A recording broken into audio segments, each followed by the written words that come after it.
जमीन पे बैठ जाती है, पांव तले जमीन खिसक जाती है। हजरत आमिना अपने दोनों हाथों को रब की बारगाह में उठाती है, अर्ज करती है, ऐ मेरे खुदा, ये मेरे साथ क्या हो गया है कि मेरा बच्चा अभी मेरे पेट में है, अभी दुनिया में आया भी नहीं है, इस बच्चे के सर पे दाग यतीमी लग गया है। ऐ मेरे खुदा, जब ये बच्चा दुनिया में आएगा लोग उसे यतीम कह के बुलाएंगे, मेरा बच्चा दुनिया में आएगा, कौन मेरे बच्चे का सहारा बनेगा। हजरत आमिना जब इतना कहती थी, कह रही थी, आवाज आई, काल या आमिना इन्नके कद हमलते बिखैरिल आलमीन, कि ए आमिना तेरे शिकम में जो बच्चा पल रहा है वो कोई आम बच्चा नहीं है। ए आमिना जो तेरे पेट में बच्चा पल रहा है वो कोई आम हस्ती नहीं है। ए आमिना तू कहती है कि ये यतीम बन करके आएगा, दुनिया में आने से पहले इसके सर पे दागे यतीमी लग गया है।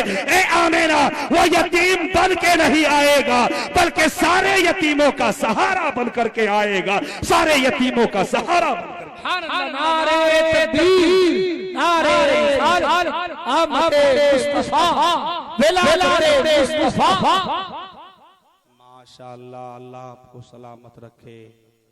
वरना तो हम 1 घंटा 5 मिनट की तकरीर में ये समझ रहे थे कि इधर के लोग ये जान रहे हैं नकीब साहब कि सिर्फ शायर का बाल बच्चा होता है और तकरीर करने वाले का बाल बच्चा नहीं होता। हाँ, ऐसा नहीं है भाई, हम लोग भी बाल बच्चे वाले हैं। अल्हम्दुलिल्लाह 1 2 नहीं 4 बच्चों का बाप हो, बोले ना सुभान अल्लाह।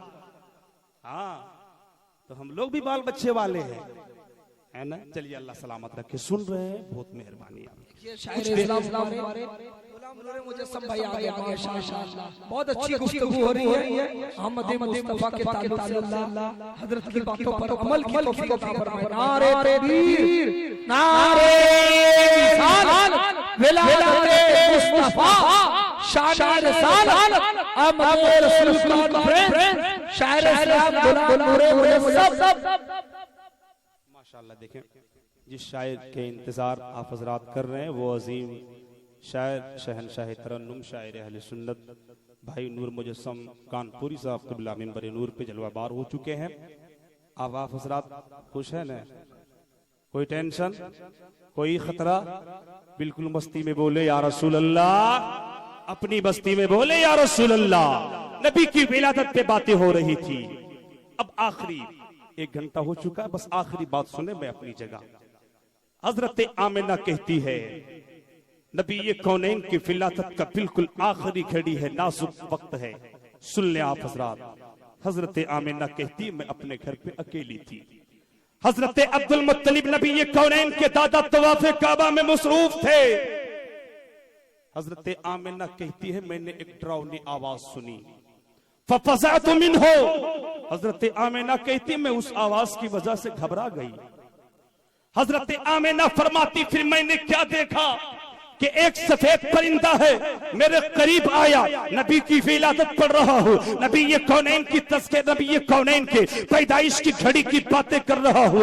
हजरत आमिना कहती है, फिर मैंने एक सफेद परिंदा देखा, सफेद परिंदा मेरे करीब आ गया, यमसहु फवादी बेमिन का रही, उस परिंदे ने मेरे दिल पे अपने चोंच को मारा, अपने ज़बान को मारा। हजरत आमिना कहती है, फज़हब रोई व हम्मी, जिससे मेरा डर खत्म हो गया, जिससे मेरा खौफ खत्म हो गया। फिर मुझे सफेद शरबत दिया गया, फतनावलतुहा। हजरत आमिना कहती है, मैंने उस शरबत को पिया।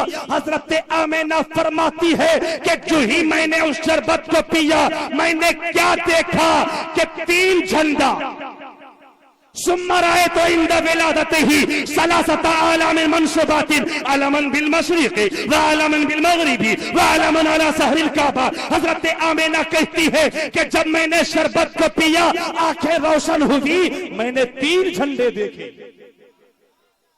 मैंने 3 झंडे, एक झंडा मशरिक में यानी एक झंडा पश्चिम में और एक झंडा मगरिब यानी पूरब में, पूरब और पश्चिम दोनों तरफ एक एक झंडा गाड़ दिया गया।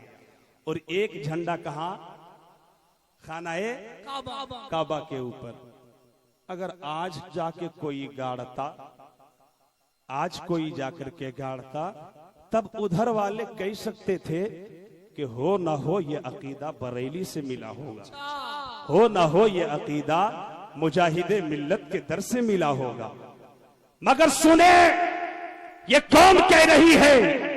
जाने अमीने कायनात कह रही है, हजरत आमीना कह रही है कि नबी के कौनैन की फिलादत की घड़ी में मैंने 3 झंडे देखे, एक मशरिक में, एक मगरिब में, एक पूरब में, एक पश्चिम में और एक खाना काबा के ऊपर। गोया कि हजरत आमीना कह रही हो कि नबी के कौनैन तशरीफ तो मक्के में लाएंगे, मगर नबी की हुकूमत मशरिक से लेकर मगरिब तक होगी, पूरब से लेकर पश्चिम तक होगी, उत्तर से लेकर दक्षिण तक होगी। आमीना सिर्फ इतना नहीं कहती बल्कि और इससे आगे कहती है कि फिर मैंने क्या देखा।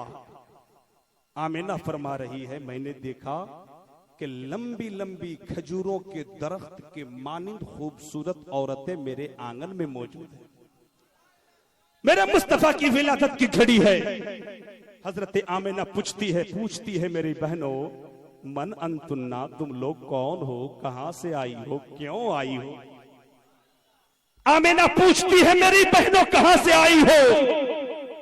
वकालत इहदहुन्ना, उनमें से एक कहती है अना आसियत ज़ौजत फिरऔना, वकालत अल-उखरा अना मरयम इब्नत इमराना व हाउलाई मिनल हूरिल ऐन। हजरत आमीना जब उनसे पूछती है कि वो आने वाली औरतों कहां से आई हो, क्यों आई हो, किस लिए आई हो?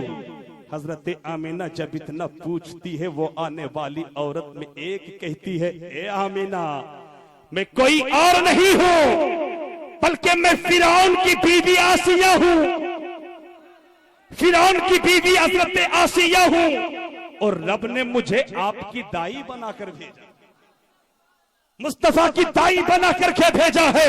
वकालतिल उखरा अना मरयम इब्नत इमराना, और दूसरी कहती है कि ए आमीना, मैं कोई और नहीं, इमरान की बेटी, हजरत इमरान की बेटी, हजरत ईसा की मां मरियम हूं, हजरत ईसा की मां मरियम हूं। और ए आमीना, रब ने मुझे आपके पास भेजा है तो किसी और काम के लिए नहीं, बल्कि रब ने मुझे आपकी दाइया बना करके भेजा। अब आगे हजरत आमीना कहती है कि ये सब औरतें, इतनी लंबी लंबी औरतें, ये लोग कहां से आई हैं, ये लोग कौन है? हजरत मरियम कहती हाउलाई मिनल हूरिल ऐन, कि ये सब जो औरतें आई है कहीं और से नहीं बल्कि रब ने जन्नत से हूरों को तेरी दाई बना करके भेजा है। अल्लाह अकबर। मेरे मुस्तफा की शान देखो, नबी ये कौनैन की शान देखो। हजरत आमीना कहती है मेरे मुस्तफा की विलादत हुई है, नबी ये कौनैन तशरीफ लाए हैं, दुनिया में बच्चा पैदा होता है तो इसलिए रोता है कि उसने अंधेरे से उजाला देखा है, इसलिए रोता है कि उसने माँ के उस माँ के पेट से